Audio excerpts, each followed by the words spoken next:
So, bearing all of those things in mind, I'm happy to agree the recommendations in agenda item 7, and we'll move on to agenda item 8, which is Oxford Littlemore North Controlled Parking Zone.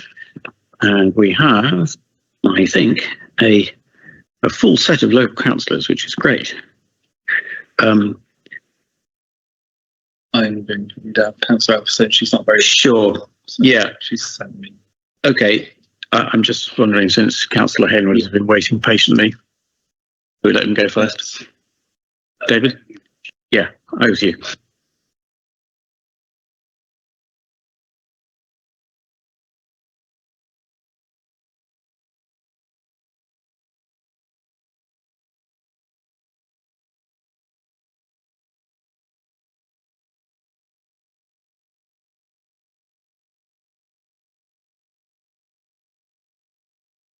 All on behalf of Councillor Anstairs. Once more, I find myself speaking out for the residents of Littlemore. The proposed CPZ for the so-called Littlemore North, which incidentally is a title not recognised by local residents, is unrequired and unwanted, creating a problem that currently does not exist. 85% have voted against this in consultation, but will you listen? This side of the city has undergone huge negative impacts due to the decision-making of this county council. Our roads closed, our public transport cut, and our residents oppressed. Littlemore is the most deprived area in the city. We have no local GP, no dentist, and no real infrastructure. Yet our roads are closed off, creating bottlenecks into and out of Littlemore. Our public transport cut, and now you wish to curtail the ability for us to park, which is to curb our visitors and tradesmen to our area. This in an area with a large elderly population and their carers. Addison Drive, Botley Road, Herschel Crescent and Long Lane residents now coping with no public transport, once adequately served with a single decker bus, inappropriately changed alongside the LTN enforcement to double-decker buses and the introduction of heavier electric buses, which have now collapsed the roads in which local residents live. Whichever or whoever you want to blame, the end result is the same. No service to our GPs or our shops or our hairdressers. These are now made reliant on costly taxes, depending on family and well-meaning friends to ferry them. Kindnesses that will be made even more difficult by this proposal. The coming introduction of having to book online passes, making it more prohibitive for elderly residents without the ability to download apps or book slots. This is simply discrimination at its best. I say again, 85%, a huge majority, have voted against this in consultation. So will you hear us? Rose Hill at least have been given a reprieve in a deferred decision, and Littlemore North might be, in the very least, be given the same consideration, given the very similar local profile and appetite for this scheme. Councillor Anstairs, read by Councillor David Henwood on my behalf. Thank you. Thank you very much, Councillor. And as Jack says, we also have a written submission from Councillor Elphinstone, which I'll ask Jack to read out for us. Thanks, Jack. There is not enough evidence support for the CPZ for Littlemore. The consultation for North Littlemore shows that a greater majority are against having a controlled parking zone. I support the implementation of double yellow lines at the specified road junctions in the consultation to improve road safety. Residents have expressed concerns on congestions on corners, and I have asked for action to be taken. We distributed a survey asking the community about their concerns.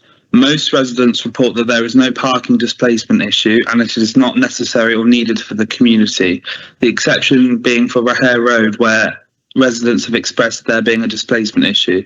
The cost of living situation is the major factor expressed, and the CPZ is seen as an unwanted expense. Where commuter parking is not a problem, I would not support this unnecessary cost to residents.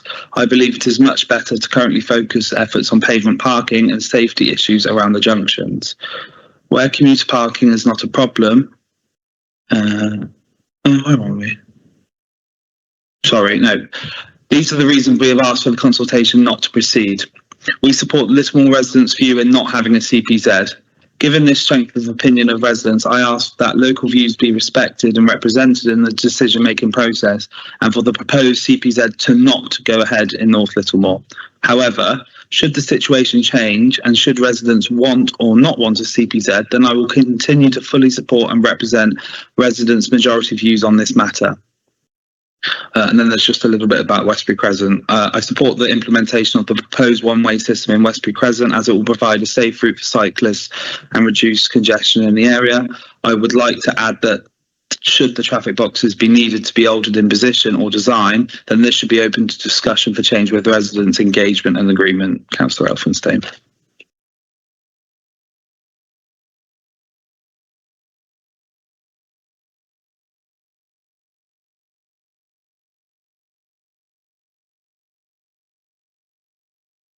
Of course, David. Yes, please go ahead.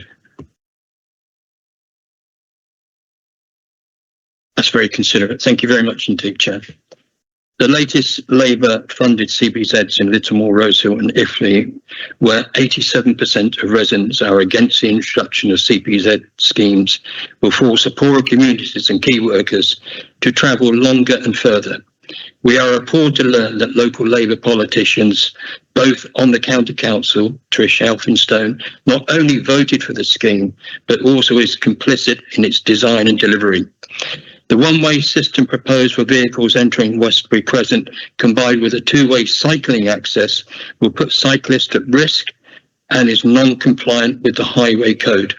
Again, in consultation with residents in this area, which voted against the scheme by some 90%, will you please listen to the diverse local voices, or will you be driven by policy created by the few?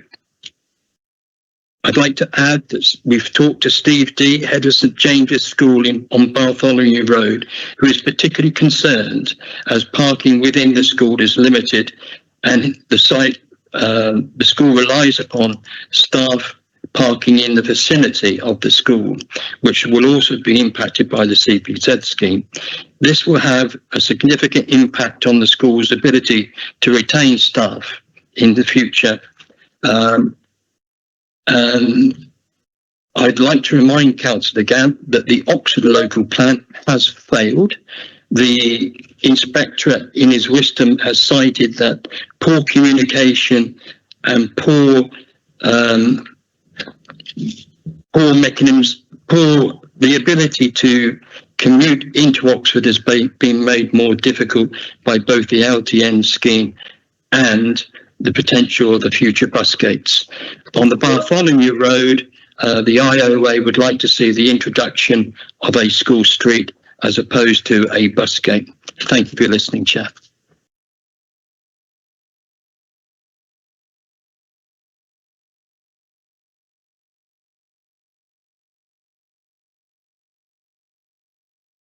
Thanks very much, David, and best wishes for your day.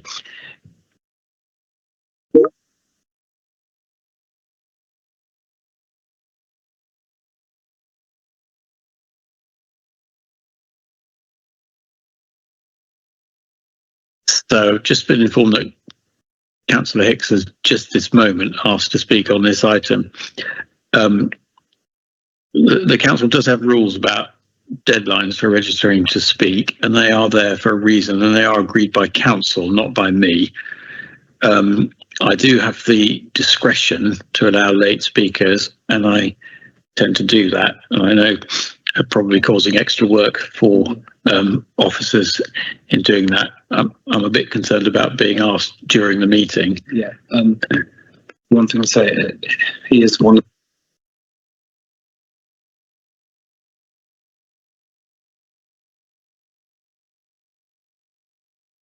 Okay. Councillor Hicks, bearing that in mind, has been pointed out to me or one of the county councillors for the area, I'd have preferred you'd registered to speak according to the council procedures, but under the circumstances, please go ahead. Can we just to be clear, we are on the Littlemore North CPZ item. Thank you, Councillor, again, and thank you, Jack, for clarifying the rules there. And I appreciate you using your discretion in this instance, and apologies for not submitting earlier. I just wanted to make two very quick points. One is to call out as incorrect the assertion made by the previous speaker that Labour has in any way voted for this particular scheme. I know that's a particular political attack that Councillor Henwood is trying to make, in my view, very unfairly and incorrectly towards Councillor Elphinstone. And he's, to my mind, misrepresenting what has happened there. It is true that the Labour group on the county council voted for non-specified CPZ budget. It is not true, categorically not true, that the Labour group has voted for this particular scheme in any shape or form in any formal meeting. That really needs to be clarified and put on record. The second point that I wanted to clarify and also put on record was with regards to the comments made about Church Cowley School, Church Cowley St James on Church Cowley Road, with Mr. Dew, who I've been in close contact with regarding the concerns that he raised about this proposal. And also just to put on record that thanks to further clarification about the number of business permits that the school has available, it's actually in a different CPZ that borders Littlemore North. It's in the Cowley Centre. It's one of the Cowley Centre CPZs. And they were agreed at the time, before your time in post, Councillor Gant, they agreed to have, I understand it, 20 business permits, but they had not actually been given those permits in practice. So that was clarified and resolved. And then on that basis, the school and their parking concerns have been dealt with satisfactorily. So I just wanted to make those 2 points to nullify what I consider to be an unfair political attack by the previous speaker based on something that he's asserting something that hasn't happened. I think it's important to put that record. And the second point is to say, with regards to the school, which is in Cowley Division, and Steve Dew is a head teacher of a primary school in the division I represent, took his concerns very seriously and resolved them through that, ensuring that the school actually received the full allocation of business permits that they had previously been agreed back in, I think, 2020 or so. So that's all I wanted to say, and very much echo Councillor Elphinstone's excellent submission, and doing an excellent job, she is, and other Labour councillors in representing residents' views. Thank you. Okay, thanks very much, Councillor Hicks, and good to hear from many different councillors on this issue. Since we're starting with the views of local councillors, I do also want to just read out submission number S4. Well, S3 is from local city councillor. Doesn't say which one, so I'm going to not read that out on the basis that we've heard in the meeting from a city councillor, which is very welcome, and that is on the record. S4 is from Littlemore Parish Council, which says, object. I am writing on behalf of the Transport Committee and Littlemore Parish Council to object to the Oxford Littlemore North proposed CPZ. We object for the following reasons. 1, the County Councillor for Rosehill and Littlemore, Councillor Trish Elphinstone, has reported she has been out knocking on doors and carried out a survey. She has concluded the majority of the residents in Littlemore are against it and do not feel it is needed. We have concluded the same from our interactions with local residents. 2, all it will achieve is to move the issue of parked cars into the Littlemore South Mintry Farm area. 3, the proposed permit is too expensive, notwithstanding that we are against the proposed CPZ. If a permit is required to park, it should be for a small nominal fee, such as what is charged for a permit in the Mintry Farm zone in Littlemore. 4, the visitors' permits are limited to 25 a year. This is unfair and will impact families and the elderly under the age of 70. It is too restrictive. 5, the proposed CPZ is not consistent with the rest of the city because it will be in place 24 hours a day and 7 days a week. Again, notwithstanding that we are against the proposed CPZ, if the CPZ does proceed, it should not apply in the evenings and at the weekends. 6, it would be worth exploring other options to deter commuter traffic from parking in Littlemore, such as single lines with time restrictions. So that is to complete the picture of responses from local councillors, which are all very welcome and very gratefully received. So I'd like to sort of go through those sort of in reverse order, if I may. First of all, just to pick up a few points made in that S4 by the parish council. They make clear that they would prefer the scheme not to go ahead at all, but they then make some comments about the details of it as designed should it go ahead. They say that all it would achieve is to move the issue of parked cars into the Littlemore South Mintry Farm area.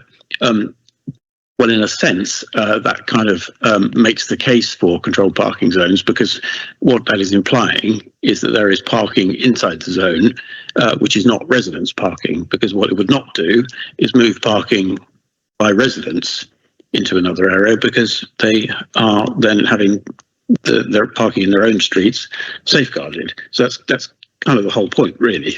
And indeed why it is the policy of the county council to roll out CPZs over the whole city over a period of time, a long period of time, by the way. It's been going for many decades already. Too expensive, we have talked about that already. It is designed to cover its own cost, and that's all, and to be consistent. The number of visitors' permits, I think officers have reviewed that one already, again, to be consistent. Consistent of timings, that is something that is assessed, and recommendations are made on the basis of analysis of need and parking beat surveys, and I'm sure that is the case here as well. And then other options, including single lines, we'll come to that in a minute. I don't know if there are any further comments on that particular point. I don't feel you have to, but do you have any further comments on the submission from the Littlemore Parish Council?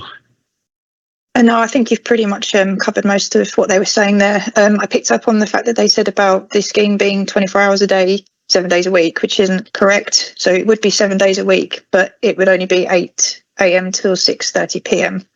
So not 24 hours a day. Yeah, thanks very much for clarifying that. That's right. I hadn't spotted that. Yeah, good stuff. Okay, and then Councillor Hicks made a couple of points there. First of all, he was talking about what a particular party group in the county council had or hadn't agreed to. This is not the place for party debates. All of that is a matter of record. He said that his group had not specified which CPZs it had in mind when it proposed putting money into the budget to accelerate and roll out the CPZ programme, which was indeed agreed and forms part of the administration's budget. And I'm grateful to him for supporting the policy in LTCP in that way. I would also say that he didn't say which ones were not included. So what officers have done is taken that in good faith and moved ahead with the programme.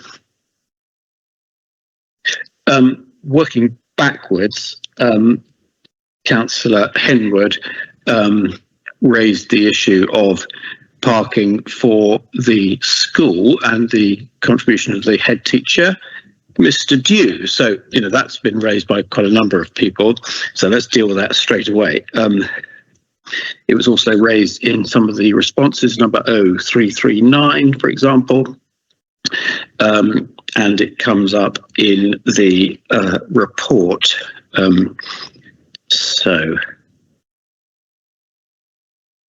Yes. Councillor Hicks refers to that. He said he's spoken to the head teacher.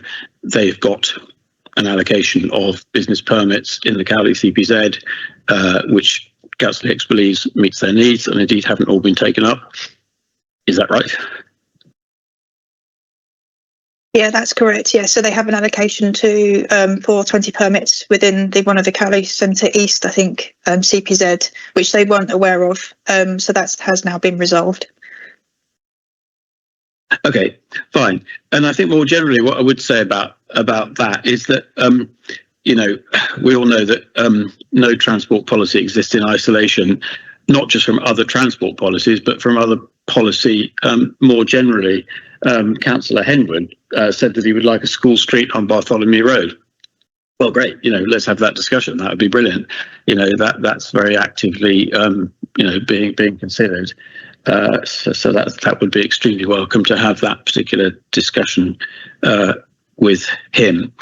And the whole issue of wider policy, the core schemes, and particularly in relation to how they relate to absolutely vital sectors in our city like education and health, is absolutely being considered in great detail at the moment, and that will continue.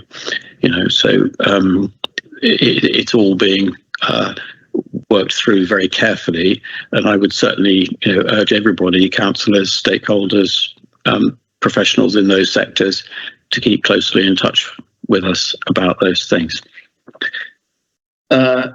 So, yes, Councillor Henwood also read out the remarks from Councillor Stairs. My thanks to her for taking the trouble. There were several issues that were raised there. On the public transport thing, yes, the issue of public transport in that part of Oxford, again, is absolutely key to transport planning as a whole. Exactly how it relates to this current proposal for a CPZ, I think there are other policy areas in play which relate more directly to it. And indeed, I would say that the response from the managing director of Go Ahead Group is to support the CPZ. And indeed, as I say, wider policies are very much designed to significantly increase and enhance public transport provision, particularly around that area and connecting through to the hospitals, and some changes to services have been made to that already. Yes.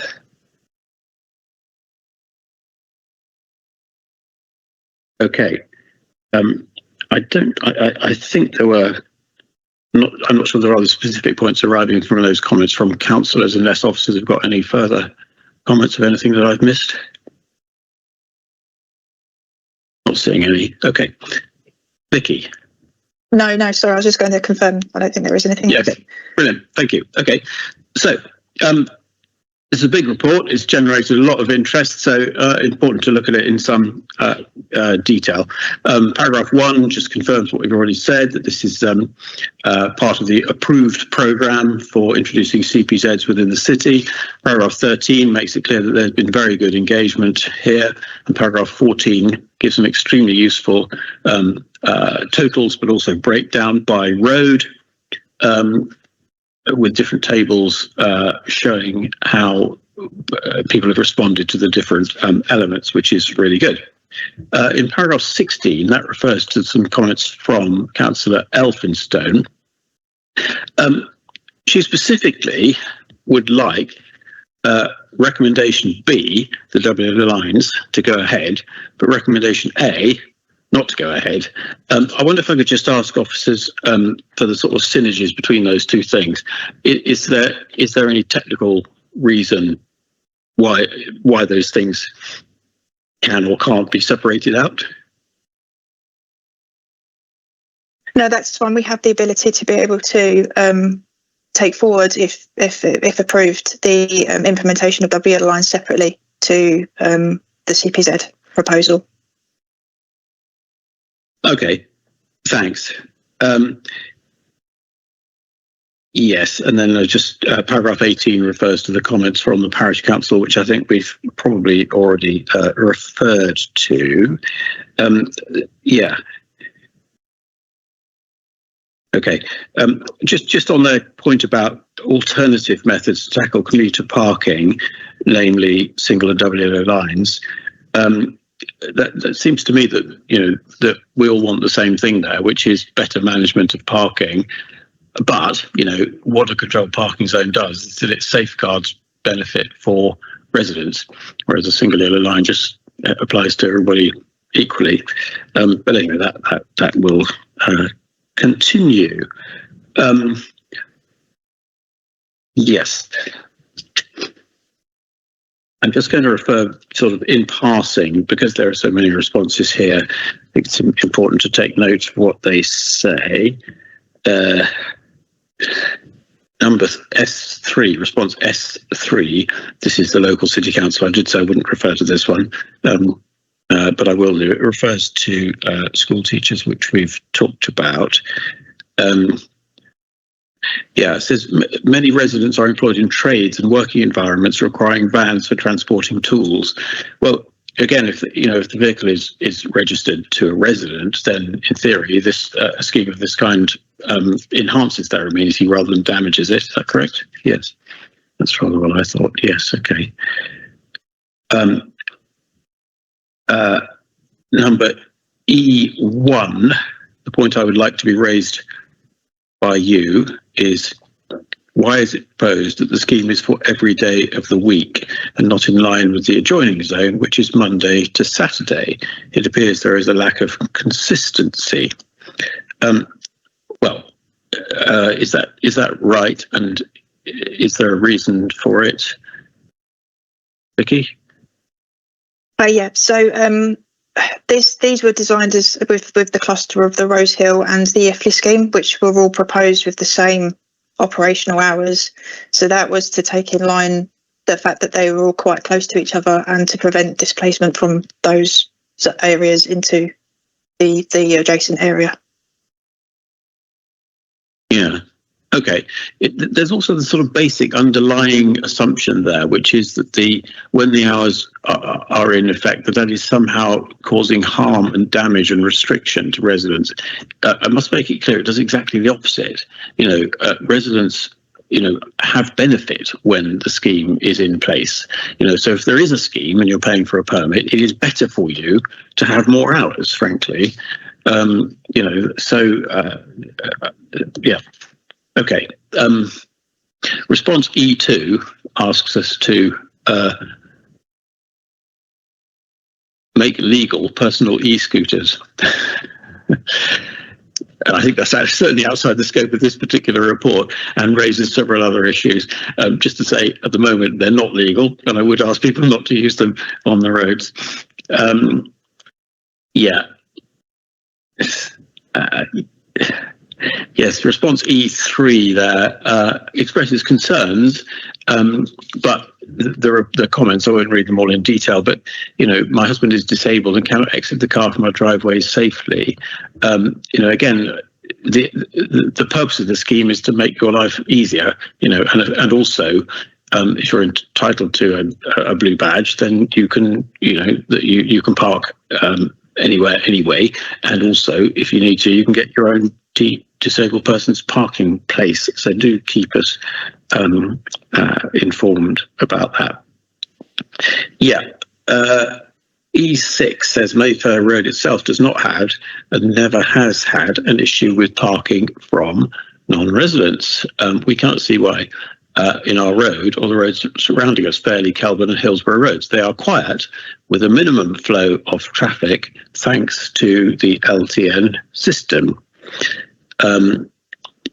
E7 talks specifically about Church Cowley Road, and E8 again this issue about access to a disabled person's parking place. And again, I would say one of the key elements of these schemes is it's meant to make amenity better for residents in that category. Response 03 is one of several which objects to the use of acronyms. It's poor practice to use acronyms without explaining what they mean. DYLs, I presume, means double yellow lines. Well, take it on the chin. We in local government land are very fond of acronyms, and I think perhaps we don't always take sufficient account that people don't speak this funny language that we all do. So I hear you. Yes, absolutely. 04 praises the improvements that have come from the Iffley Road cycle lanes. 06 says this: I don't see why, as a resident who pays their council tax and road tax, I should have to then pay for a permit to park on the road outside my house. I wonder if officers could just comment on that as a general comment. Yeah, I think it comes back to a point I made earlier that there's no legal right to pay on the anywhere on the public highway, whether outside your house or anywhere else, and certainly paying road tax doesn't give you that right, as much as I think a lot of people feel it should do. In legislation, it does not. The public highway is for use for all of the public. Yeah, that is technically correct. The public highway is a public good, and it is publicly owned, and it is the responsibility of the Highways Authority to manage it.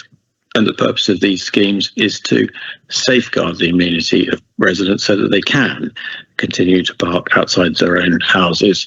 Vehicle tax, of course, has got nothing to do with it. That's the vehicle. It also says they pay Nor's council tax. That's the house. And it also talks about road tax. There's no such thing as road tax. You pay to tax your vehicle. So that's the answer to that question. There's also comments here about the issue of it being a money maker for the council, which was already established is not true. Response 023 talks about displacement. Number 025 wants the 5A bus to be reinstated. Again, slightly outside this specific scheme, but I don't know if officers can enlighten us on the progress of the 5A. We probably haven't got the right people in the room, have we? Yeah, no, sadly, sorry, I don't know. I think we'd need our colleagues in public transport, but I can certainly take an action note away to ask. Yeah, but just as a general point, I do absolutely hear, the issue around public transport, particularly in this issue, and we do work very hard on it. And indeed, wider schemes such as the traffic filters are absolutely designed to deliver and will deliver and already are delivering, improvements to public transport in the area. That is what they are for. Yes, so I've made several notes here from other responders, most of which I think we have covered. Number 153, 0153. Why did I mention that one?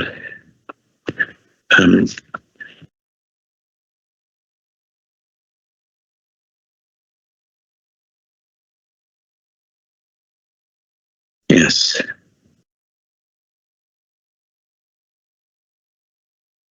Yes, it says it may create a parking issue as the few free parking spots will become much more used, including by non-residents.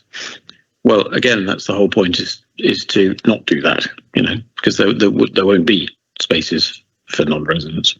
That's what a controlled parking zone is. Yes, number 182.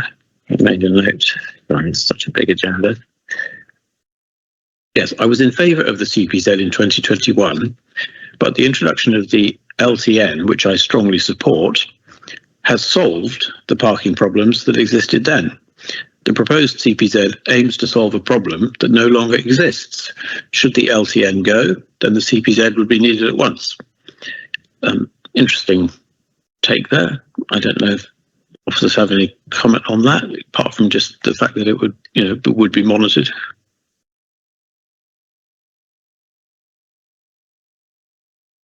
Yeah, I think that's fair to say, that it would just be something that we would be monitoring.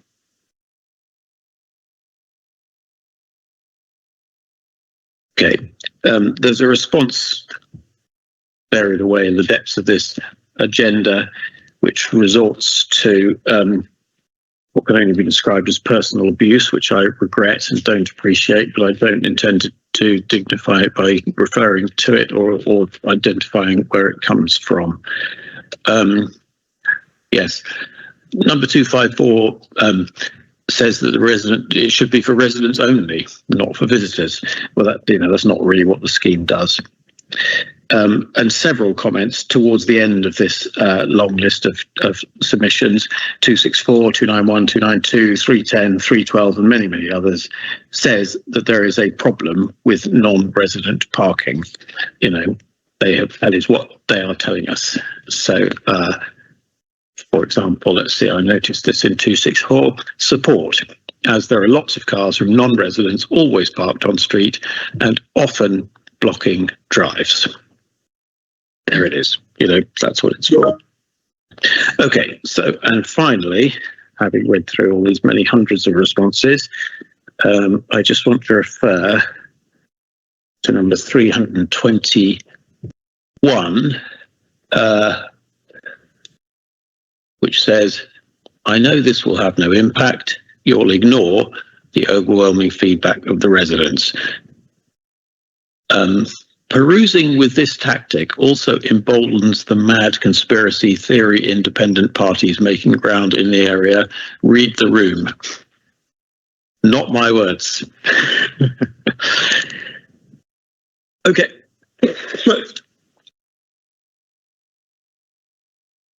Excuse me.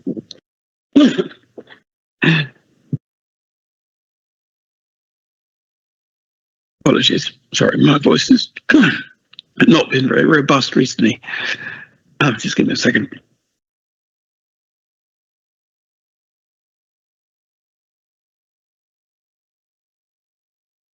Okay, sorry about that. I had a bit of a cold. I thought I was just shaking it off. So this is a very long agenda item. I'd like to thank everybody who's taken the trouble to respond. It really is appreciated.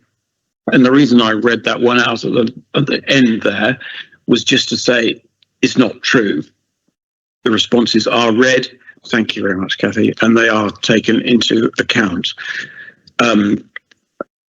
Okay, so to come back to the question of the decision, there are two recommendations.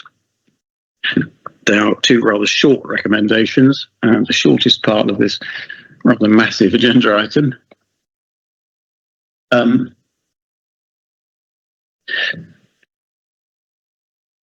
The reasons why the County Council supports controlled parking zones are right. They are valid.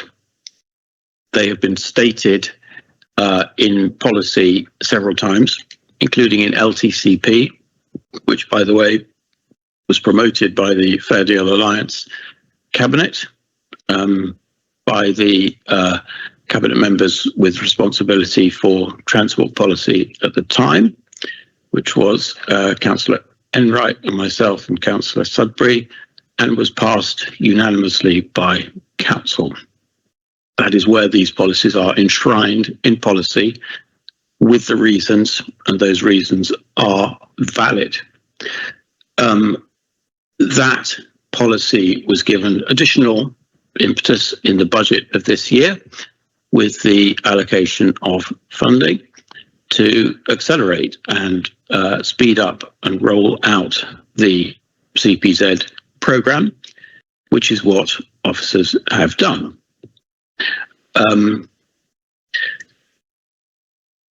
At the last CMD meeting, I considered proposals and recommendations for CPZs in adjoining areas. There is a question of consistency here. The considerations that were in play then apply in very similar ways to what is in play now. So I am therefore going to make a similar decision, which is that recommendation A, which is to approve a controlled parking zone in Littlemore North, is deferred. Recommendation B, which is no waiting at any time restrictions, brackets WL lines, is approved.